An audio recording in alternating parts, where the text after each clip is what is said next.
पिछले दिनों हमने पढ़ाई किया था फ्रांसीसी क्रांति के बारे में और आज हम पढ़ने वाले हैं रसिया की क्रांति के बारे में।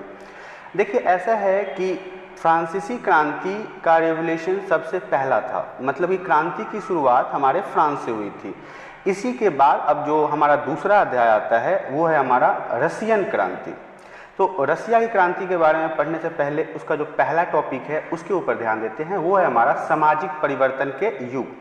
अब सामाजिक परिवर्तन के युग की बात अगर करें तो सबसे पहले मैं बता दूं कि या आप सभी ने देखा होगा कि फ्रांसीसी क्रांति के बाद यूरोप में जो स्वतंत्रता और असमानता की बातें फैल रही थी, मतलब एक दूसरे लोगों को भिन्न माना जा रहा था। ऐसे में क्या हुआ कि यह असंतोषजनक बातें होने लगी। असंतोषजनक कहने का मतलब हुआ कि लोगों के बीच में एकता नहीं रही, पहले की तरह जो था अब वो लोग एक दूसरे के साथ मिलकर काम नहीं कर रहे थे। और 18वीं सदी से पहले क्या हुआ कि जो फ्रांस के समाज के जो 3 स्टेट में बांटे गए थे, आप सभी ने पढ़ा है पिछले चैप्टर में कि फ्रांस की क्रांति के दौरान क्या हुआ था। तो वहाँ का जो राजा था लुई 16वां, उसने वहाँ के लोगों को 3 अलग अलग भागों में बांट दिया था। इसमें क्या था, कुलीन वर्ग जो थे उनका चर्च पर नियंत्रण था। लेकिन क्रांति जो हुआ उसके बाद जो ये रसिया में आई बातें, इसके बाद ये सब चीज़ें बहुत ही भिन्न हो गई पहले की अपेक्षा। धीरे धीरे बातें, जब यही बातें हमारे इंडिया में भी आई थी, तो जिस समय हमारे यहाँ राजा राम मोहन राय थे, उन्होंने इस क्रांति को आगे फैलाया था। हमारे देश में भी उन्होंने कहा कि नहीं, हमें भी आज़ादी चाहिए, हमें भी अब राजा के अंदर काम नहीं करना है, अब हमारे यहाँ भी एक संविधान होना चाहिए, एक कानून होना चाहिए। ऐसी स्थितियों में ये बहस चल रही थी और उसी में अलग अलग तरह के देश जो थे वो कूद चुके थे। तो जो पहला है वो है सामाजिक परिवर्तन के युग। आप यहाँ पे देख रहे होंगे कि समाज में जो परिवर्तन होने का बात था, अब इस युग को ऐसा नाम क्यों दिया गया, क्योंकि इसी दौरान लोगों के बीच ना असंतोष फैल गया। मतलब एक दूसरे के साथ लोग नहीं रह रहे थे, उनके अंदर में एक दूसरे के प्रति कोई प्यार और भावना नहीं था।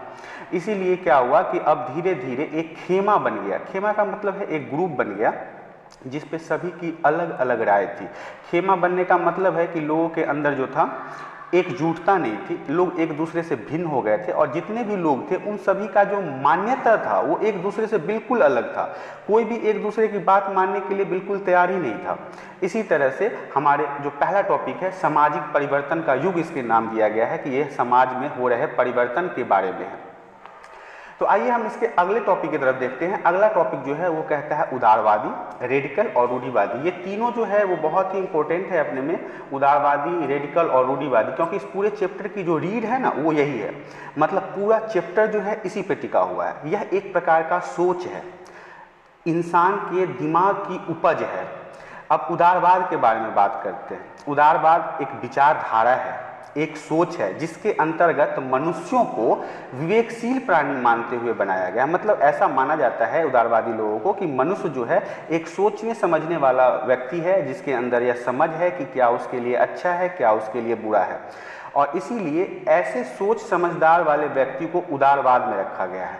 उदारवाद की अगर उत्पत्ति की बात की जाए तो उदारवाद जो है ये 17वीं सदी में शुरुआत हुई थी। ये 17वीं सदी में इसकी शुरुआत हो चुकी थी। प्रारंभ में देखा जाए तो उदारवादी 17वीं सदी में तो शुरू हो चुकी थी और इसके जो मुख्य निर्माता है वो जॉन लॉक को माना गया है। जॉन लॉक जो है वो एक प्रकार के ज्ञानी थे, आप चिंतन करने वाले व्यक्ति थे, फिलोसफर थे, इंग्लिश में कह सकते हैं।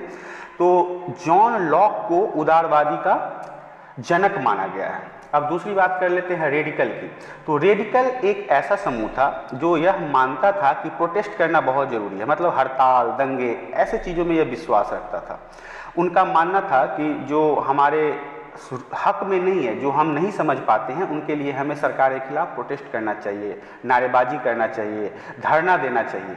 अब तीसरा जो है वो है रूढ़िवादी। अब रूढ़िवादी के बारे में जान लेते हैं। रूढ़िवादी इंपॉर्टेंट भी है, कभी कभी एग्जाम में आता भी है।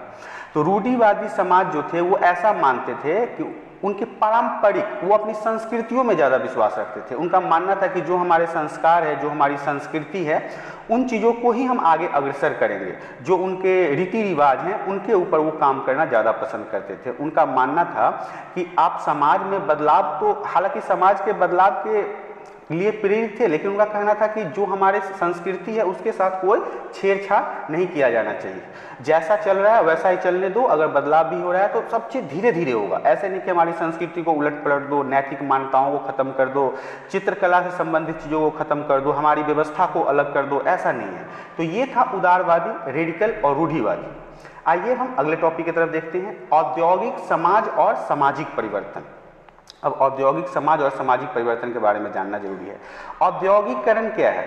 औद्योगिकरण है जहाँ पे ज़्यादा अधिक मात्रा में फैक्ट्री, बिजनेस, व्यापार से जुड़ी संबंधित समस्याओं का समाधान किया जाए, फैक्ट्रियाँ लगाई जाए, बड़े बड़े कारखानों का निर्माण किया जाए। तो एक समय ऐसा आ गया यहाँ रूस में कि औद्योगिकरण के समय में औरतें, आदमी, बच्चे सबको कारखाने में काम करने के लिए मजबूर होना पड़ा। सब लोग ना कारखानों में, फैक्ट्रियों में काम करने लगे। बेरोजगारी इतनी बढ़ गई, बेरोजगारी मतलब अर्थव्यवस्था इतना खराब हो गया रूस का कि सभी लोगों ने अपने आप को काम के आग में झोंक दिया।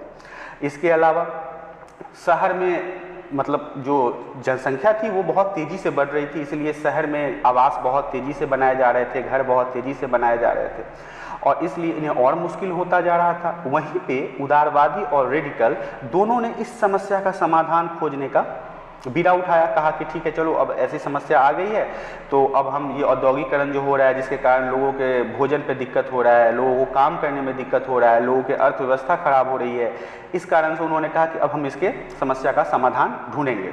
और उन्होंने क्या किया, औद्योगिकरण के जरिए जो धन दौलत इकट्ठा किया गया था व्यवसायों के माध्यम से, तो उनका कहना था कि भाई इन सब चीज़ों पे थोड़ा सा तो अब ध्यान देना पड़ेगा।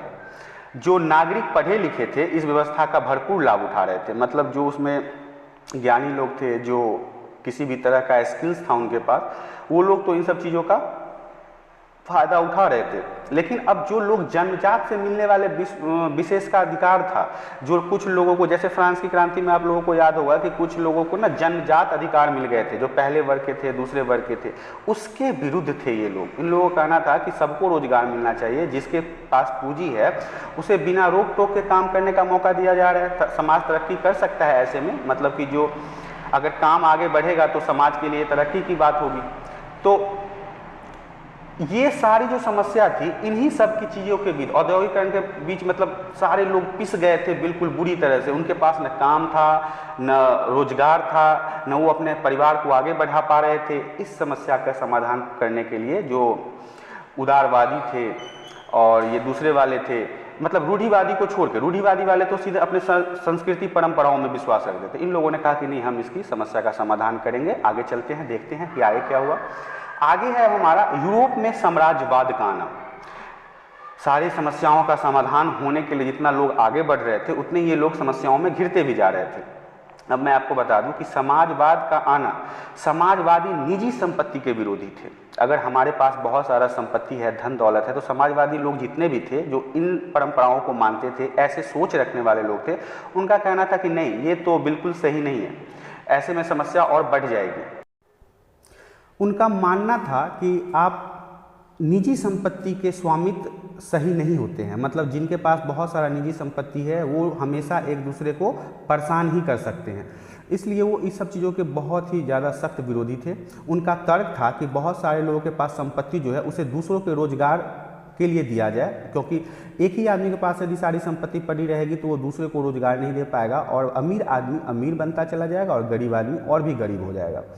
मतलब यह था कि यदि हमारे पास बहुत सारी संपत्ति है तो उसे हम संभाल के ना रखें, उससे हम दूसरों को रोजगार दें, जिससे हमारा समाज उन्नति की तरफ बढ़ेगा। यही सोच था इन लोगों का। अब समाजवादी जो थे इस तरह के बदलाव चाहते थे कि वो कहते थे कि नहीं, ऐसा सही नहीं है, और इसी कारण से समाजवादी लोग जितने भी थे उन लोगों ने अपना अभियान चलाया था। उन्होंने भी बहुत सारे प्रोटेस्ट किए, अभियान चलाया कि नहीं, स्वामित्व तो एक आदमी के अंदर सही नहीं होता है, इससे समाज हमारा पिछड़ जाएगा। तो आइए हम आगे देखते हैं। आगे का टॉपिक है समाजवाद के लिए समर्थन। अब देखिए, समाजवाद के लिए भी कुछ समर्थन है। जो ऐसे सोच के लोग थे उनके लिए भी बहुत सारी समस्याएं तो थी, लेकिन इस समस्या में उनके पीछे कुछ लोग भी खड़े थे। अब वो लोग क्या कहते थे? अब देखिए, समाजवाद के लिए समर्थन में सबसे पहले आपको जानना है कि 1870 का यह दशक था। 1870 में क्या हुआ था? 1870 के दशक आते आते समाजवादी विचार पूरे यूरोप में फैल गया। यूरोप एक महादेश है जहाँ के लगभग लोगों का मन यही था कि नहीं, समाजवाद वाले जो लोग हैं, जो उनकी सोच है वो बिल्कुल ही सही है। अगर अमीर आदमी के पास या फिर एक ही व्यक्ति जिनके पास सारे चीज़ों की स्वामित्व हो, तो ऐसे में हमारा देश जो है वो आगे नहीं चल पाएगा। तो इसी कारण से उन्होंने क्या किया, समाजवादी लोगों ने द्वितीय इंटरनेशनल नाम का एक संस्था का भी निर्माण किया। संस्था का नाम याद रखिएगा, संस्था का नाम रखा था इन्होंने द्वितीय इंटरनेशनल। इंग्लैंड और जर्मनी के मजदूर ने अपनी कार्य स्थितियों को सुधारने के लिए इस संस्था को शुरू किया था। मतलब वहाँ की भी स्थितियाँ बिल्कुल सही नहीं थी, तो अपने समस्या को और बढ़ाने के बदले कम करने के लिए उन्होंने कहा नहीं कि हम अब एक गठन बनाएंगे, एक पार्टी बनाएंगे जिसके जरिए हम अपनी मांगों को आगे बढ़ाएंगे। यही हुआ 1905 में क्या हुआ कि ब्रिटेन 1905 को देखिए, 1870 के बाद क्या हुआ, 1905 तक ब्रिटेन के समाजवादी और ट्रेड यूनियन आंदोलनकारियों ने लेबर पार्टी के नाम की एक अलग पार्टी बना ली, क्योंकि इनका मानना था कि एक ही पार्टी के अंदर यदि इतने विचारधाराओं को उत्पन्न किया जाएगा तो ये हमारे समस्याओं का समाधान नहीं होगा। इसलिए उन्होंने अपना एक अलग ही पार्टी बना लिया। लेकिन 1914 में क्या हुआ कि यूरोप के समाजवादी सरकार बनाने में कामयाब नहीं हो पाए, इनकी सरकार नहीं बन पाई। जो समाजवाद के समर्थन करने वाले लोग थे, इनकी सरकार नहीं बनी और यहीं पे ये थोड़ा सा धोखा खा गए। उनका कानून बनाने का मतलब एक सीन था, उन्होंने कहा कि नहीं कानून बनाया जाए, कानून के अंदर वो उदारवादी और रेडिकल का भी दबदबा रहना चाहते थे।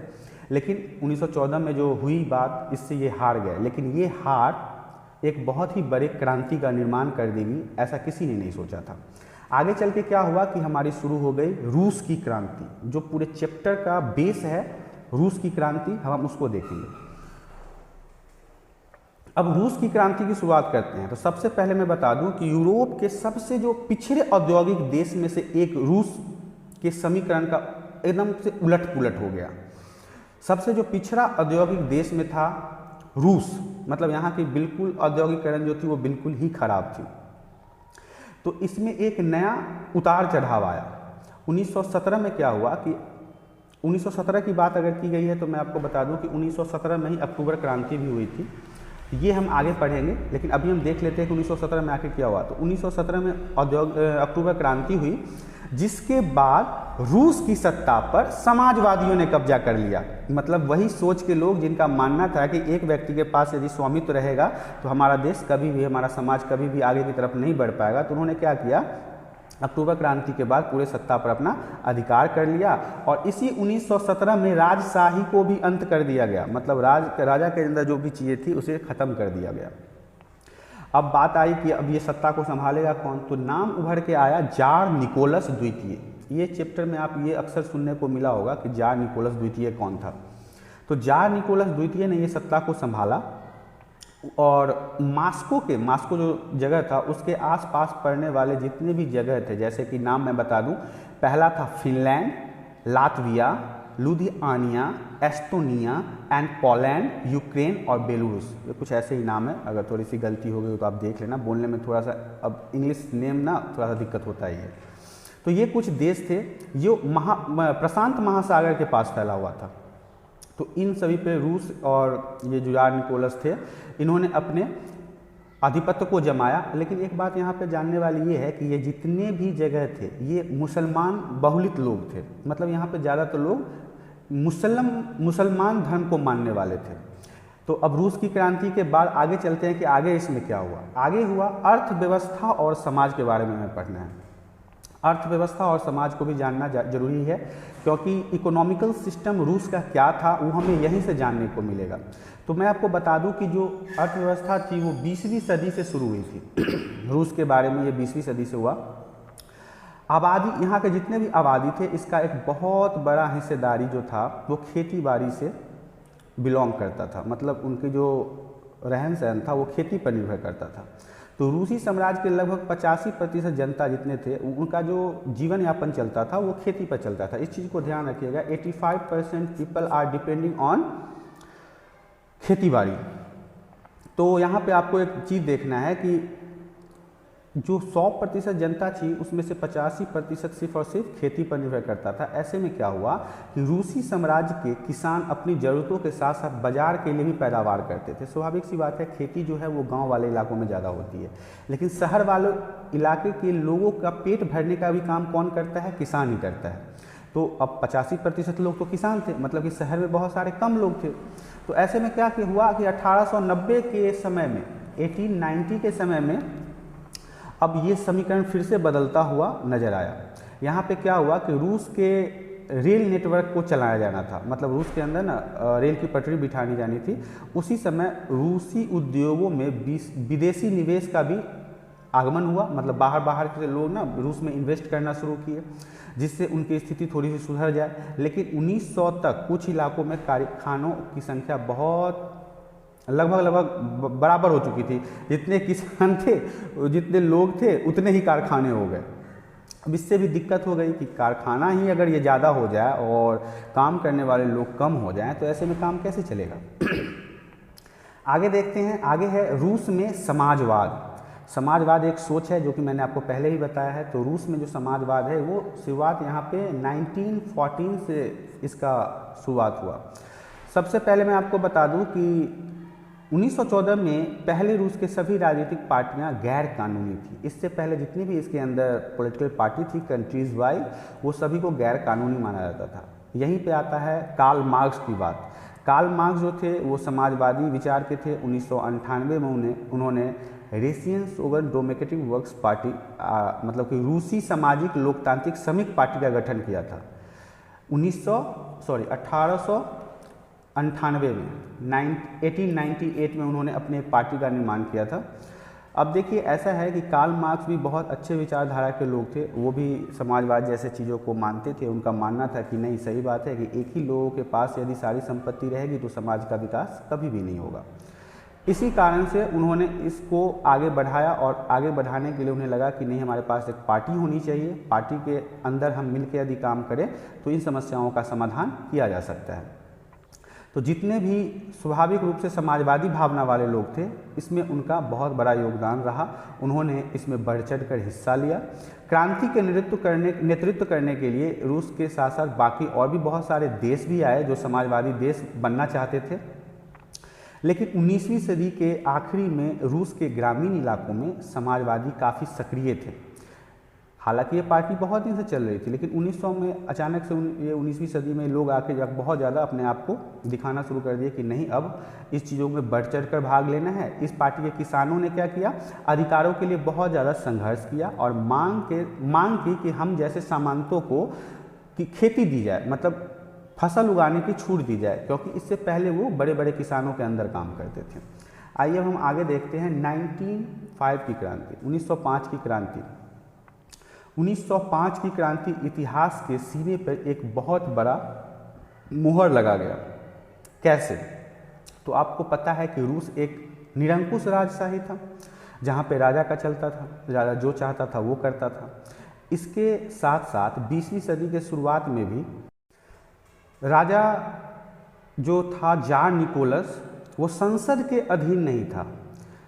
1905 की क्रांति के दौरान उन्होंने संविधान की रचना तो की, सोशल डेमोक्रेटिक और समाजवादी क्रांतियों के साथ साथ किसान और मजदूर में भी बीच में काफ़ी अहम हिस्सा लिया। लेकिन रूसी साम्राज्य के तहत उन्होंने इन सब चीज़ों पे ध्यान नहीं दिया, जिस कारण से 1904 में एक अलग से पार्टी फिर से असाइन हो गई, मतलब गठित की गई, जिसका नाम असेंबली ऑफ रशियन वर्कर्स, जो मैंने आपको पहले ही बताया था, रखा गया।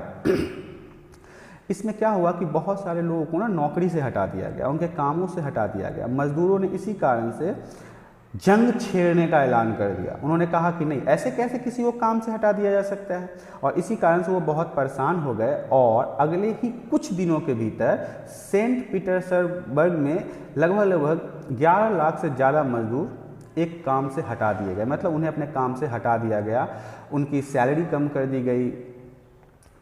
उन्होंने बहुत सारे क्रांति भी किए कि भाई साहब मेरी सैलरी बढ़ा दो, वेतन बढ़ा दो, क्योंकि उस समय जितनी भी उनकी परेशानी थी उसका समस्या उनके सैलरी से नहीं हो पा रहा था। अब सभी लोग जो एक तरह से मोटा मोटी आप ये जान लीजिए कि अब ऐसा समय आ गया था कि फ्रांस के अंदर सारे लोग एक दूसरे से परेशान हो गए और यही पूरे विश्व के इतिहास में एक नया छाप छोड़ गया। आइए अगले टॉपिक की तरफ देखते हैं। प्रथम विश्व युद्ध, फर्स्ट वर्ल्ड वार। ये एक मामूली सा टॉपिक नहीं है, ये हमारे इतिहास का एक बहुत ही बड़ा टॉपिक है जिसके बारे में हमेशा आपको पढ़ना पड़ेगा। तो ये 1914 में क्या हुआ, पहले तो यहाँ पे आप एक चीज़ लिख लीजिए 1914, ये आपको काम आएगा अभी। 1914 में यूरोपीय संगठनों के बीच युद्ध छिड़ गया, मतलब एक दूसरे से लोग बिल्कुल परेशान होकर एक दूसरे के आमने सामने आ गए मार करने के लिए। अब एक खेमा जो था, ये ग्रुप था, इसको जानना बहुत ज़रूरी है। एक खेमे में कौन था, जर्मनी, ऑस्ट्रिया, तुर्की, ये सब देश एक खेमे में आ गए। और दूसरे खेमे में कौन आ गया, फ्रांस, ब्रिटेन, रूस। हालांकि अभी ये शुरुआत थी, धीरे धीरे ये पार्टी बढ़ती जा रही थी। पूरे लोग जो, जैसे कि अब हम 4 दोस्त हैं और 4 दोस्त की एक किसी दोस्त के साथ कोई मारपीट हो गया तो हम उस 4 दोस्त के साथ चले जाएंगे, उसका भी कोई दोस्त होगा, उसके दोस्त उसके खेमे में आ जाएंगे। इस तरह से ही यहाँ देश का कुछ हो गया और एक देश जहाँ ये 4-5 देशों के बीच युद्ध छुड़ा था वो पूरे विश्व में फैल गया और इसी को हम पहले विश्व युद्ध के नाम से भी जानते हैं। इस युद्ध को शुरू में रूसियों को काफ़ी समर्थन मिला, मतलब रूसियों को ना अलग बगल के देश से काफ़ी समर्थन मिला।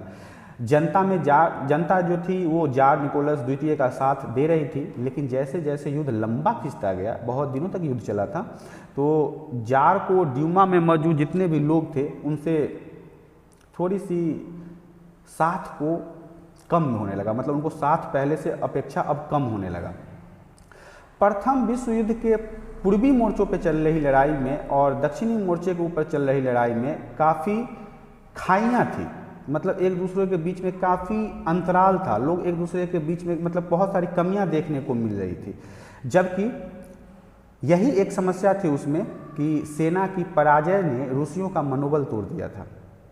जब ये युद्ध चल रही थी तो सेना के पराजय से वहाँ के आम जनता की स्वाभाविक सी बात है, अगर हमारा देश किसी देश के साथ लड़ रहा हो और हमारा देश का सेना हार जाए तो हमारे ऊपर तो परेशानी होगी ना कि हम क्या युद्ध कर रहे हैं।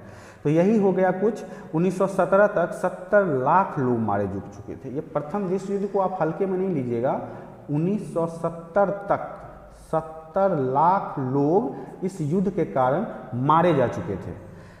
पीछे हट गई थी रूस की सेना, क्योंकि अब वो सेना हार चुकी थी, तो रास्ते में पड़ने वाली फसलें इमारतें भी नष्ट कर दिया उन्होंने, क्योंकि वो पीछे हट रहे थे और गुस्से में उन्होंने उन सभी चीज़ों को तहस नहस कर दिया जो उनके सामने आ रही थी।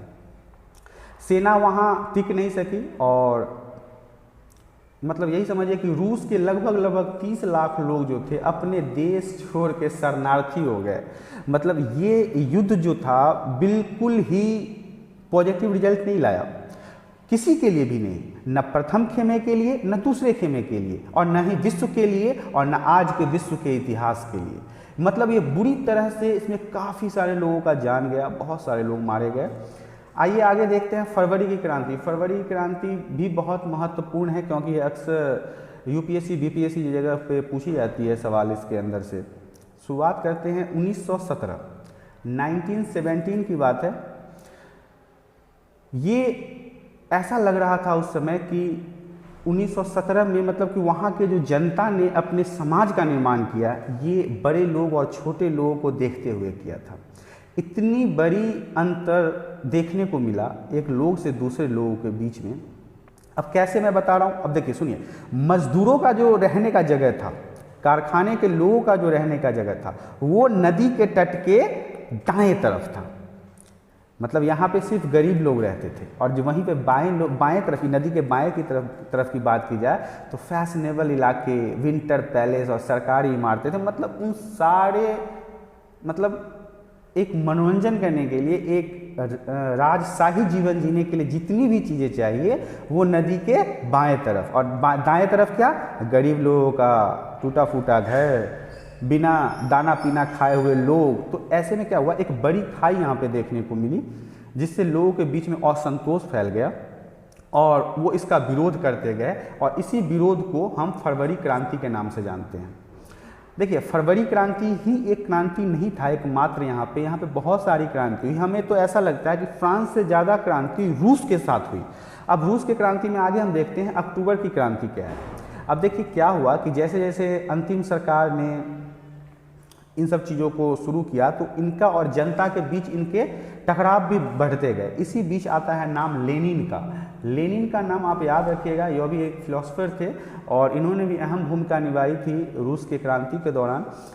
तो इन्हें आपको देखना पड़ेगा, इन्हें याद रखना पड़ेगा। इनके बहुत सारे विचार हैं जो मैं अभी आपको आगे बताऊंगा। अब इन्होंने क्या किया, सितंबर में ही इन्होंने सरकार के खिलाफ विद्रोह की चर्चा शुरू कर दी। विद्रोह नहीं किया था अभी इन्होंने क्या किया, सितंबर, यहाँ पे अक्टूबर क्रांति के बारे में पढ़ रहे हैं, लेकिन सितंबर में क्या हुआ, लेनिन और इसके साथियों ने सरकार के खिलाफ कहा कि नहीं भैया ऐसे तो काम नहीं चलेगा, ये बहुत दिक्कत हो रही है, ऐसे में बहुत परेशानियाँ बढ़ेगी, लोगों के अंदर खाने पीने का साधन नहीं है, लोगों का इज्जत नहीं हो रहा है। तो ऐसे में क्या हुआ कि इन्होंने सितंबर में ये बातें करनी शुरू की। सेना और फैक्ट्री जितने भी थे जो मौजूद उस समय थे वहाँ पे, उन्हें इकट्ठा कर लिया गया और 16 अक्टूबर, याद रखिएगा 16 अक्टूबर है यहाँ पे 1917, 16 अक्टूबर 1917 को क्या हुआ, लेनिन ने वहाँ के पार्टी पर कब्जा करने के लिए उन्हें, उनके राजा को राजी कर लिया, मतलब मना लिया, और यही बात हो गई शुरू। अब यहाँ पे क्या हुआ, 24 अक्टूबर को विद्रोह यहाँ पे शुरू हो गया, इसलिए इसे हम अक्टूबर के नाम से जानते हैं, अक्टूबर क्रांति के नाम से जानते हैं। लेकिन आपको अगर क्वेश्चन पूछा जाए तो आप यहाँ पे 24 अक्टूबर याद रखिएगा, क्योंकि 24 अक्टूबर को ही विद्रोह शुरू हुआ था।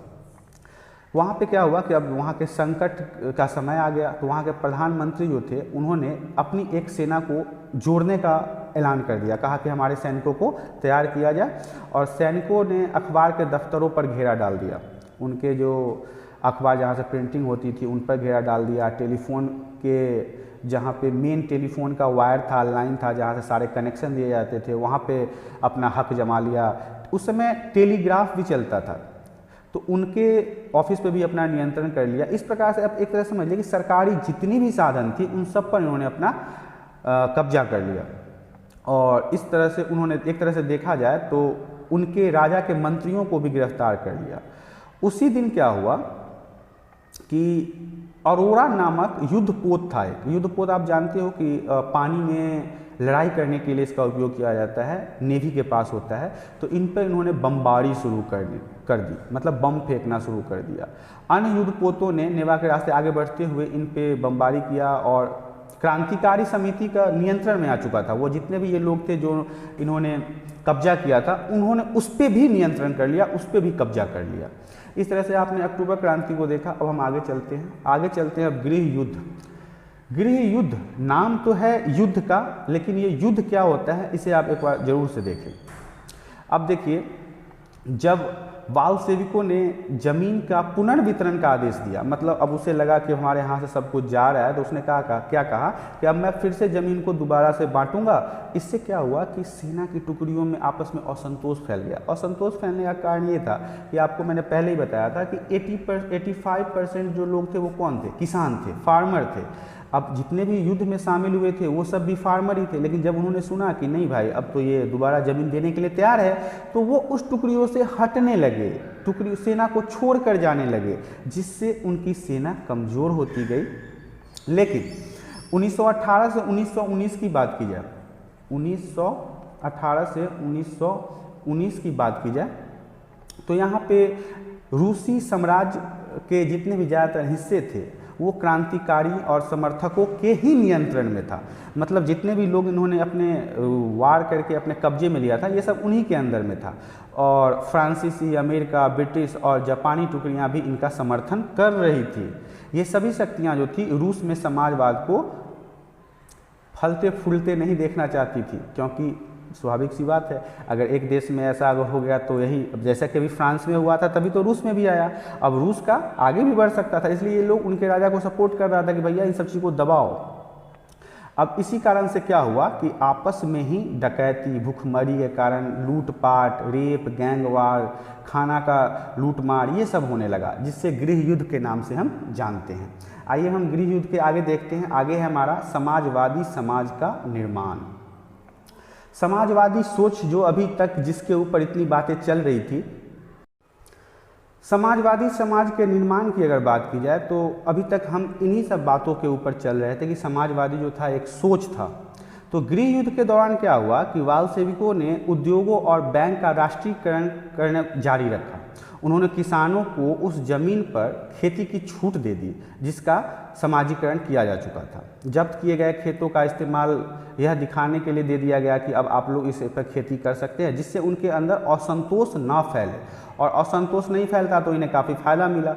इस तरह से इन्होंने क्या किया। अब यहाँ पे एक चीज़ देखिए कि मैग्नीटोगार्ड शहर में एक स्टील संयंत्र का निर्माण कार्य 3 साल में, मतलब उस समय इस फैक्ट्री को यहाँ पे लगाया गया, जिससे 550 बार काम को रोका गया। मतलब यहाँ पे इस चीज़ को शुरू किया जा रहा था, बंद किया जा रहा था, फिर शुरू किया जा रहा था, फिर बंद किया जा रहा था।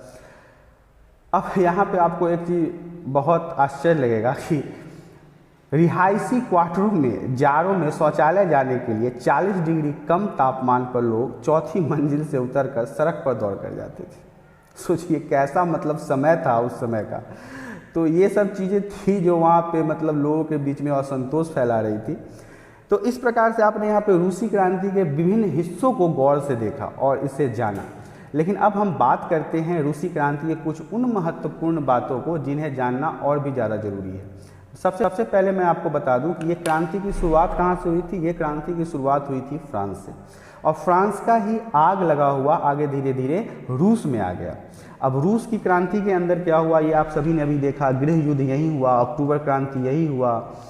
यहाँ पे जार निकोलस ने कैसे कैसे समाजवादी को देखा, रूढ़िवादी को देखा, उदारवादी को देखा। तो इन सब चीज़ों के अंदर आपको बहुत ज़्यादा कंसेप्ट क्लियर होना चाहिए, क्योंकि आगे आने वाले और भी बहुत सारे चैप्टर हैं जिसमें आपको फ्रांस की क्रांति और रूस की क्रांति से जुड़ी बहुत सारी बातों को जानना होगा। क्योंकि क्रांति जो है, मैंने पिछले चैप्टर में बताया था आपको कि क्रांति जो है ये कोई झगड़ा नहीं है। आम जनता जब किसी कारणवश बहुत ज़्यादा दुखी हो जाता है, तो दुखी होने के बाद जब वो एक ठोस कदम या फिर अपने हक की लड़ाई को लड़ता है तो उसे क्रांति कहा जाता है। तो यही काम कुछ फ्रांस में भी हुआ था कि जनता के साथ बहुत सारी ऐसी घटनाएं घटी जा रही थी जो वो बर्दाश्त नहीं कर सकते थे, और यही बात अब रसिया में हुई। और आगे के चैप्टरों में भी इनसे जुड़ी बातों को हमें पढ़ना है, इसलिए फ्रांस की क्रांति और रसिया से जुड़ी सभी क्रांतियों और सभी टॉपिक्स के बारे में आपके पास बेहतर इन्फॉर्मेशन होना चाहिए। अब मैं आपको बता दूं, यदि आपको इस चैप्टर से जुड़ी किसी भी तरह का कोई डाउट हो तो आप हमें कमेंट करके बता सकते हैं। अगर आपको ज़्यादा डाउट हुआ तो उसके ऊपर स्पेसिफिक वीडियो बनाया जाएगा।